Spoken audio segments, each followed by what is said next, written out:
Murder Company is based on a true story, and film and television are such powerful mediums to bring awareness to these stories that may have otherwise never been told. How much does that play a factor in you wanting to be a part of a project, and does that bring a different sense of responsibility?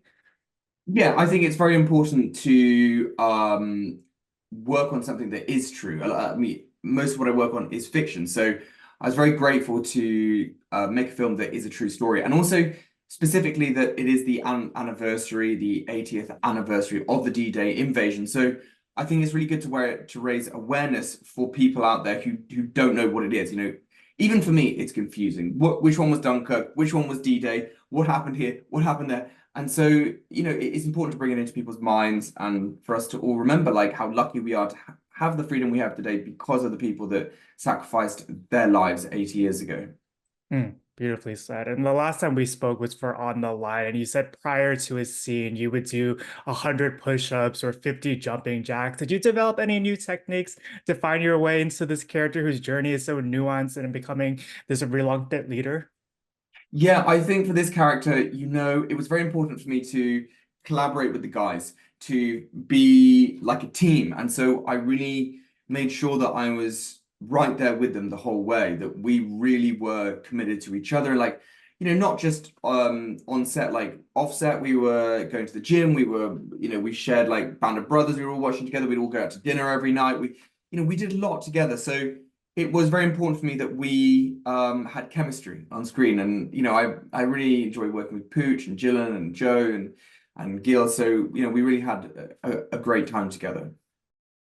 Perfect segue to this next question, but you were also really in the trenches in this film, battling a Mm. chest infection and food poisoning. And you've spoken about how the cast and crew showed up and held space for you, which is such an interesting parallel to these characters and their journeys. How did those series of unfortunate events help build that bond and chemistry on screen and allow you to push each other as collaborators? Yeah, I think specifically filming out in Bulgaria, which is still an Eastern European developing country, it was rough and ready. And we shot the entire movie in 12 days. I have a pretty strict, well, I know strict, regimented workout routine. So I try to go to the gym in the evening, and then I just realized at some point I couldn't anymore. Like I was just getting really sick, and I just had to just take care of my body. And everyone around was very understanding, and everyone was very kind to each other. And we all had difficult things to battle through on that film, and it does kind of give you an idea of what it's like to go to war. I mean, I really felt when I came back, it's like I never want to go to an actual war if I can help it. And I love the friendship between Pooch and your character and how they hold space for each other. Who are the people in your own life who've done something similar for you? Yeah, that's yeah, I was so grateful that that came through. I had my best friend growing up. His sister had her wedding over the weekend, and my it was a really they didn't spend a lot of money. I mean, they have a beautiful house, but they tried to do it as cheaply as possible. And at one point, my friend and I were kicking down nettles, the grass head-high grass so people could walk through it from the church back to their house. And it was just like one of those moments where we were like together, it was just like we were back to being kids almost. And, he's always been a great friend to me. And so I think friendships like that have helped me to play characters where people have had, those kind of friendships.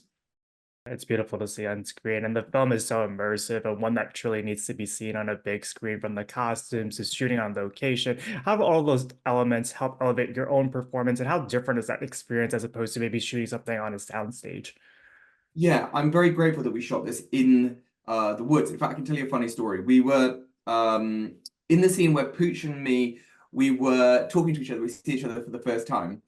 I was doing the scene and I just was talking to Pooch, and then I suddenly see his eyes go wide like this, like, and I thought, what's he doing? And then suddenly he slapped me in the face. I'm like, what's going on, man? He turned around, he said, "You had a scorpion on you." And I looked back at the footage and I literally had a scorpion crawl up here, go back along my chin strap, go to my mouth, and it was like stuck there. It was about that big, and he slapped it off me. So we were really out in the wilderness. This was not cushy, and I think that plays into your character. It makes you more believable as the person that you're meant to be portraying. You're meant to be a soldier, so let's keep it real.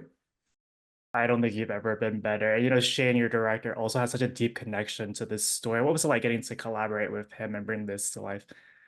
Yeah, Shane is really an amazing person, and Shane is a very strong guy. You know, Shane did not stop the whole shooting. Like he would work 16-hour days. He'd always be at three monitors looking at them. He'd always be like trying to like figure out how to direct two scenes at once, like how to, cut the time down, but it still get the something good in camera. So I was in awe of Shane, to be honest with you. And sometimes directors feel like they're on one side of the line and you as an actor on the other, but it didn't feel like that. It felt like we were all part of the same team and we were all working just as hard as each other. And Shane's obviously a sports guy, worked in ESPN before the movie. Hmm. So he understood that kind of like camaraderie.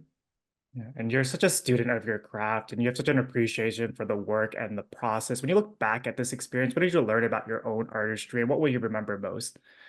Yeah, I think what I remember most is that I made a film that I'm proud of, that my grandparents went through an experience like this, and I didn't break. I never complained. I never um I never missed a shot. I never was out of sync with everyone. I never, even I was extremely I held myself together, I think very well, and that was, that's very important, I think, as a person and as an actor, that you have a lot of self-control and a lot of inner strength to get through Mm, films like this. yeah. I don't know how you did it with a chest infection and food poisoning and knowing everything that you had to battle with personally. What is that scene that you're most proudest of in this film? To be honest with you, working with Kelsey Grammer was a dream, and I've always loved him. I've always loved his work, and I was, I worked with Mel Gibson, and it's a similar feeling. You just feel starstruck when you work with guys like that, and you want to like pick their brains, about how Mm. to be better, how to do your job better, how what they know that you don't. So I tried to ask Kelsey a few questions, but yeah, it was just really fantastic to work with him. I was very, very grateful to be on the screen with him. Final question for you. Again, you have such affinity for this industry. Could we see you potentially direct or write in the future? And then outside of this film, what's next for you? Thank you, yeah, so much. I appreciate that. I would love to write and direct. Whatever part of the medium I can be in, I would happily accept, and I'd be honored. So, yeah, I do write, and I think it's very important for actors to write because it helps you to understand how stories are crafted and created, how screenplays work. How, I would always advise every actor to learn to write. So. I do during my downtime. Yeah, outside of this film, I have a film coming up that's going to be released in Bangkok. It's gonna be premiered in Bangkok and released in America in the fall, and it's called Home Sweet Home Rebirth. It's a really fun kind of science fiction action movie, and I play a police officer in that, so that's not dissimilar from these sort of action characters that I've played before. So I'm really very very grateful that I was brought onto that film, and I'm looking forward to seeing it soon.